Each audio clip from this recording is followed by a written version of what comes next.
ఈ సీరియల్‌లో వేదవతి గారికి రెండే 2 డైలాగులు. "అయ్యో రామా! అంటే అన్నానంటారు కానీ" అంటూ ప్రతి మాటకి ముందు ఆ డైలాగులైతే వస్తూ ఉంటాయి. ప్రేమకేమో ఫస్ట్ సపోర్ట్ చేస్తారా ఈ వేదవతి గాని, అలాగే శ్రీవల్లి కానీ ట్యూషన్స్ పెట్టుకో అని. ఇక వీళ్ళిద్దరూ చెప్పారు కదా! మావయ్య కూడా ఏం అనరు కదా! అని చెప్పిన ప్రేమ కూడా ట్యూషన్స్ పెట్టుకుంటుందా?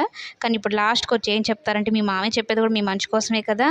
ఆయన పరువు పోతుంది కదా అని. ఇక పరువు పోతుంది అనుకుంటే ప్రతి ఒక్క విషయంలోనూ పరువు పోతుంది. అన్నిటికి కాంప్రమైజ్ అవ్వాల్సిందే. ఇప్పుడు ధీరజ్ వాటర్ క్యాన్‌లు మోస్తున్నాడు. ఆ విషయం తెలిస్తే నీ కొడుకు వాటర్ క్యాన్‌లు మోస్తున్నాడు, నీ పరువు పోవట్లేదు ఇది కూడా మాట్లాడతారనమాట. అన్నీ పట్టించుకుంటే ప్రతీదీ పరువు పోతున్నట్టు అని అనిపిస్తూ ఉంటుంది. అయితే ఇంకా ప్రేమకే నచ్చచెప్పుకుంటాడు ధీరజ్. వదిలేసేయలే, నేను ఎలాగో ఒకలా ఖచ్చితంగా మనం అంటూ ఒక ఇల్లు కట్టుకుంటాను. నేనే నీ గురించి అన్నీ చూసుకుంటాను అన్నట్టు. మరోవైపు నర్మదా సాగర్‌ల బాధ అంతా ఇంత కాదు. పెళ్ళయిన తర్వాత కూడా వీళ్ళని శాసిస్తున్నాడనే చెప్పవచ్చు. సరే డబ్బులివ్వాలి, సర్లేరా చూద్దాం మీరు 2 రోజులు ఉంటారు కదా! అప్పుడేం తీసుకొద్దురులే అని చెప్పకుండా, వాళ్ళేదో కొంచెం ప్రైవసీ కోసం అన్నట్టు కూడా వెళ్తే, వాళ్ళని అక్కడ అవి తీసుకురా, వాళ్ళు ఈ డబ్బులివ్వాలి, పార్సెల్స్ ఇవ్వాలి అన్నట్టు ఈ సాగర్‌ని అక్కడే ఉండిపోయేలాగా చేస్తాడు. పాపం నర్మద ఏమో తనకొక సర్ప్రైజ్ ఇద్దాము, పెళ్ళైనప్పటి నుంచి వాళ్ళ అన్న కోసం మేము దూరంగానే ఉన్నాం కదా!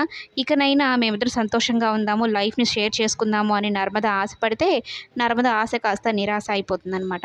చూడు, నాది బాధ అంటున్నావు, నా ప్రేమ నీకు కనిపించడం లేదా? నీకోసం నేను ఎంత చేశానో చూడు అని బెడ్‌ని మొత్తం సకరే స్ డెకరేట్ చేసి, ఇవన్నీ చేసినవి చూపిస్తదనమాట.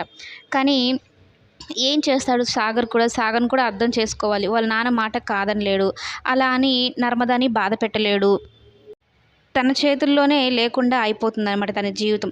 ఇక సాగర్ చూసి సాగర్‌కి ఈ మధ్యనే ఒక ఎపిసోడ్‌లో బాగా కోపమొచ్చింది. ఇంకా తట్టుకోలేకపోతాడు. చిన్న ఆనందాలు కూడా కోల్పోవాల్సిన పరిస్థితి వచ్చేసాను అంటూ ఇక తండ్రి మీదకి తిరుక్కునే ఛాన్సెస్ కూడా లేకపోలేదు. ప్రతి ఒక్క విషయంలో డామినేటింగ్‌గా అన్నట్టు అనిపిస్తూ ఉంటుంది కొన్ని సీన్స్ చూస్తే. ఇప్పుడు నర్మద అయితే చాలా అంటే చాలా బాధపడుతూ ఉంది.